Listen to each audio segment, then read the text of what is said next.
Amazing parenting. We empower parents to positively impact their children. Hello parents, Grace here with Amazing Parenting. This is Amazing Parenting, and here you will find all things for parents. So if you're a mum, you're a dad, you're a foster carer, you're an adoptive parent, you're an uncle, you're an aunt, you care for children, you will find something on this channel that will help you in that parenting journey, to help you build that better bond between you and your child, to help you set those correct rules and boundaries, which we will be talking about today. So if you're new to the channel, go ahead and subscribe, click that notification bell, give us a thumbs up, a like, and share these videos with at least one other parent. The more parents you can share it with, the better. But I always say share it with at least one. Don't let this video finish and you just forget about it. Send it to another parent. Send it to, a parent that you think, oh, I know a parent that might need this. Or just send it to a parent who will then send it on to another parent. So let's make sure we do that. And if you're looking for a book on parenting, we've written over 18 books here. Up here was just a few of them. I'll leave the link below to where you can purchase the books to my website, and then it will direct you to where the books can be purchased. So you're in good company if you're looking for parenting tips, tools, strategies, ideas to help you on your parenting journey. So let's get straight into where we left off last time. So we're talking about, building those special bonds between your children, and you don't want to be yelling and shouting and having that power struggle with your child, which a lot of parents do have with their child. So we're going to look at setting clear, concise rules and boundaries. This will simplify your parenting like you wouldn't believe. When children know what is expected of them, they're more likely to do it. They're more likely to follow it. They're more likely to fall in line with what needs to happen.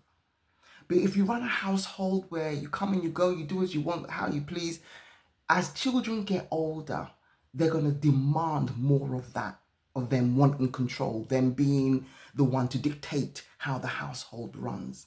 So it's very important from the get-go, from your child turns 2 years old, you start setting those rules, those boundaries, those routines, and they're very clear, they're very concise for your children. Depending on their age, you set those rules and boundaries, age appropriately. Okay, so make sure the rules and the boundaries, they're predictable. The children know what is coming next. It's not, they're not guessing, oh, what do we do now? They know, they're predictable because you do them all of the time. You do this every single day. So if you start when your children are very young, by the time they reach teenagers, you will find those rules and boundaries have been embedded, and that power struggle is lessened. That power struggle is not there. That power struggle is non-existent because they already know, they've grown up. They have no memory of their household not having rules and boundaries if you start early. So set rules and boundaries. Next one, avoid arguing or over-explaining why you are doing something or why you are saying something. For example, your child wants to do something. They want to go to a party or a sleepover or something that you don't agree with. And you've told your child, no, you're not having it. And you've told your child, your reasoning behind that. But the child continues to badger you. They come back, but mom, it's not fair. My friends are going to be there. And they continue to badger you. And then you then continue to explain why you don't want that to happen. And you bring different ideas and different perspectives. Don't. Once you've explained to your child, this is my reason why you are not doing it, or why I'm not allowing you to have this or do this, that's it. Your child will come at you, badger you. Tell them, I'm not talking to you about this subject again. They will eventually, recede, go back and just think, that's serious about this. She means it. But every time you come back with, trying to explain, trying to convince your child to come onto your side, you're wasting your time, you're wasting your breath. And you're teaching your child that what your child says is superior to what you say. That your child should convince you to change your mind as a parent to succumb to what they want. Now, of course, there are times in play you will do that, but we're talking about serious things that your child wants to do or wants to have and you don't agree. Explain to your child your reasoning behind it and leave it as that. Don't over explain. Don't over, try to win your child over to your side, because all you're doing is that power struggle is going on. They say something, you say something. It's just a power struggle. Maintain the reins of your home when it comes to your children saying what they want and you not agreeing. Make sure you hold on to those reins, because once the child has those reins, to get those reins back, it can be a nightmare. It can be a nightmare. So maintain the reins, and you do that by not over explaining why your no is a no. Okay. Number 8, repair after yelling. So let's say, you've both lost it, your child's lost it, you've lost it, and you've shouted at each other because, you may still be in that process of learning and growing to understand, not yelling and not shouting anymore. So repair after it, come back and say, look, we were shouting, you were shouting, I was shouting, it's not right, we need to not be doing this.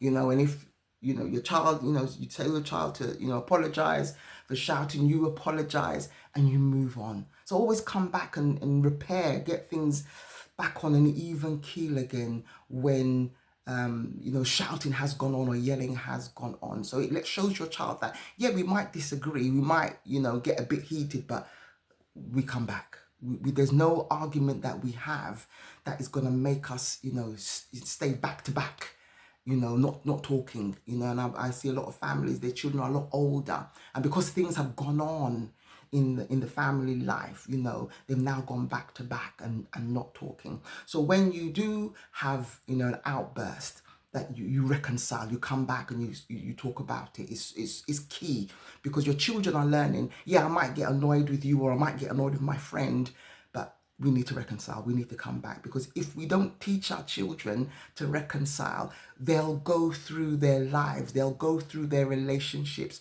friendships, spouses, spouse, maybe not spouses, spouse, and not be able to understand that, yeah, we fell out, but we have to come back, we have to reconcile. So it's important that if we do find ourselves in that situation, we come back, And then we're looking at address the need for the behavior. Now, sometimes our children behave a certain way because they need something, but they can't say it, they can't verbalize it, so they act out.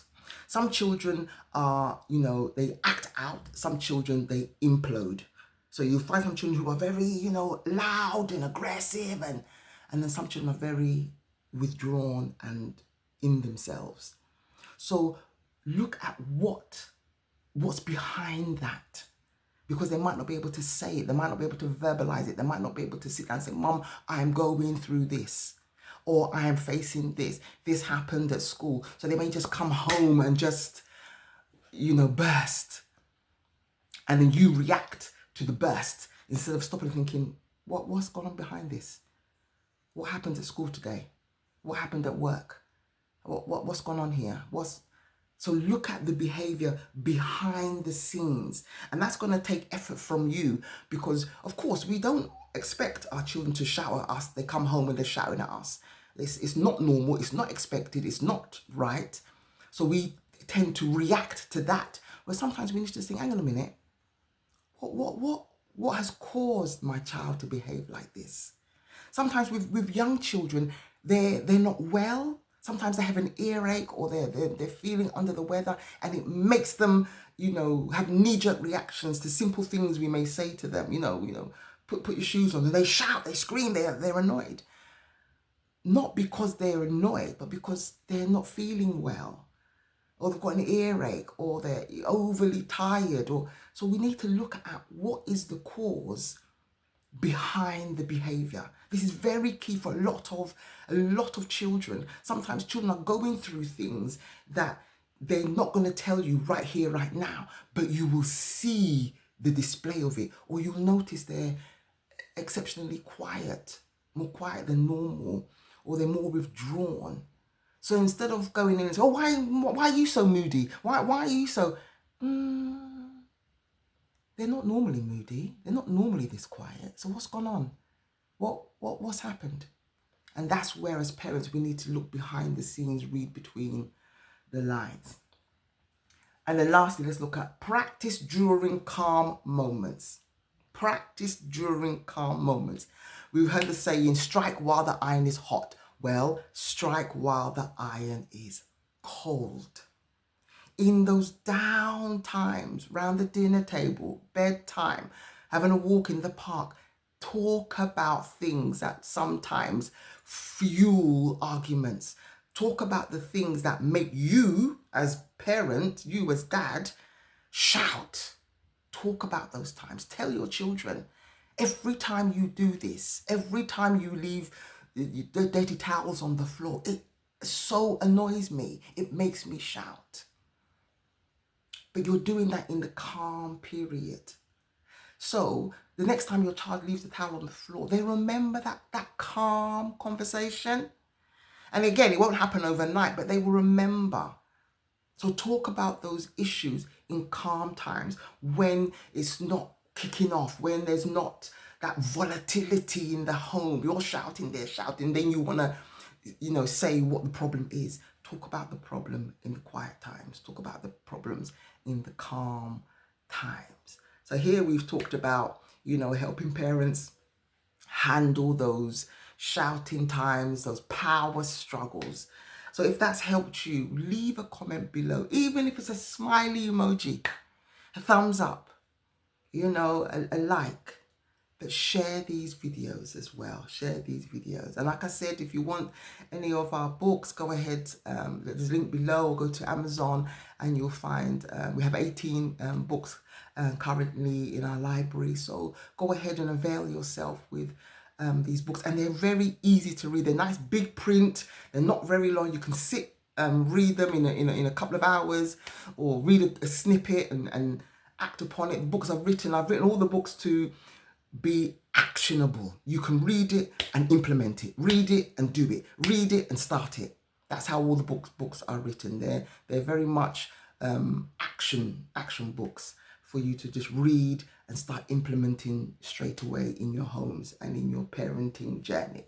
So let's leave it there today. I'll be back soon. But in the meantime, I'm praying for you that your home has peace, and that you are doing a great job as being a mom, being a dad. Keep doing what you're doing. Keep being a great parent. Keep being a great parent. Because remember, all parents can be great parents. It's a journey, and we will get there. God bless. Amazing parenting. We empower parents to positively impact their children.